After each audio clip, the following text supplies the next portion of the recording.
We are back. Bill King, political columnist with Real Clear Politics, joins us. Greg, you'll be first up at bat. Greg, Governor Abbott says that he has the votes to pass this, but he says that the new members of the legislature may not have the appetite to pass what he calls a sweetheart deal when it comes to public school funding. Do you think that may happen? Stephen, what I heard the governor say is the anti-choice forces, egged on by the teachers' unions and rural superintendents, chose all-out war over a generous peace. And after the upcoming May runoffs give Greg Abbott the margin he needs, they will lose next session. Now, how generous Abbott and Dan Patrick choose to be in victory is a political calculation because they know teachers and public school parents vote.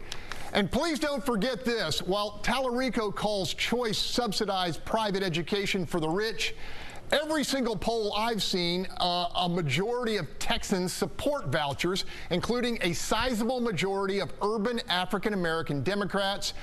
Actual facts, gentlemen, are stubborn things. And as they say, sometimes in politics, you get the bear, and sometimes the bear gets you. Bill, Governor Abbott told me he is not even concerned. He will have the votes to pass school choice. So does that mean now that he knows he'll get the votes, will he support a public school spending package? There'll be some kind of spending package, undoubtedly, because you know, you can't just say no to all these people that have been supporting him. We're not going to help your local schools, because they've got those folks as constituents. But, you know, look, when you decide to go out on the shield on the issue like the public school establishment did, there's going to be a cost exacted. Whether that's going to be some kind of financial cost or whether it's going to be something else around reforms, I don't know. But they're going to pay a price for refusing to make a deal. Yeah, I believe the governor when he says that it might not be as big of a deal. We'll have to wait and see. Greg, do you agree with what Bill said?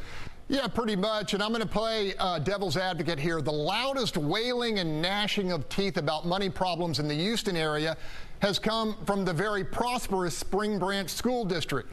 What many ISDs across the state have not done is adequately explain how they spent literally tens of billions of additional, totally discretionary federal dollars that poured in during the pandemic, only to stand up and claim they're broke or struggling less than 2 years later. Now, should a sizable chunk of the state surplus be reserved for public education? Sure.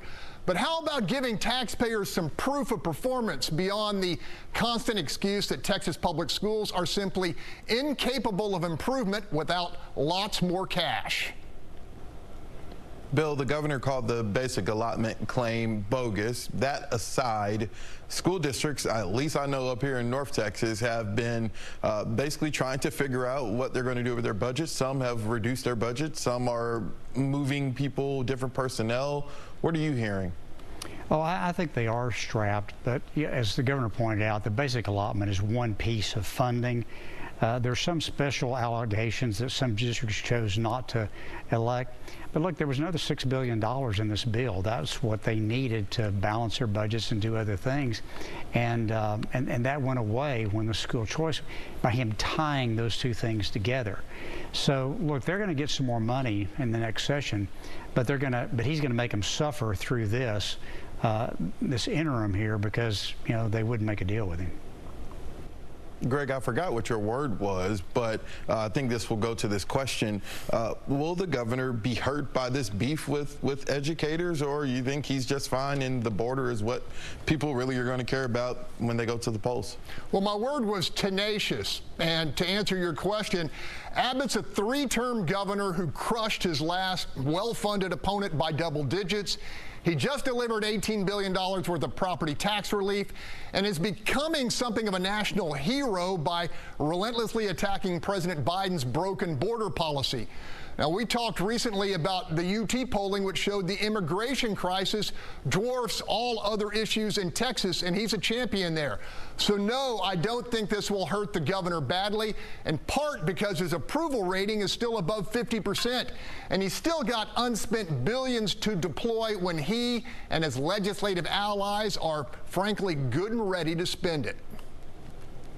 I agree with you on that, Greg. I think Governor Abbott is in a great position for him. And hey, he just got named Time 100's, one of Time 100's most influential people. So that says a lot. That's all the time we have. Bill, thank you for joining us. To catch this episode or any of our past ones, go to our station's YouTube channels and keep the conversation going with us by hitting us up on our social media. And join us next week when we'll have another hot button topic in the Lone Star State. Until then, be sure to let us know what you think the issue is.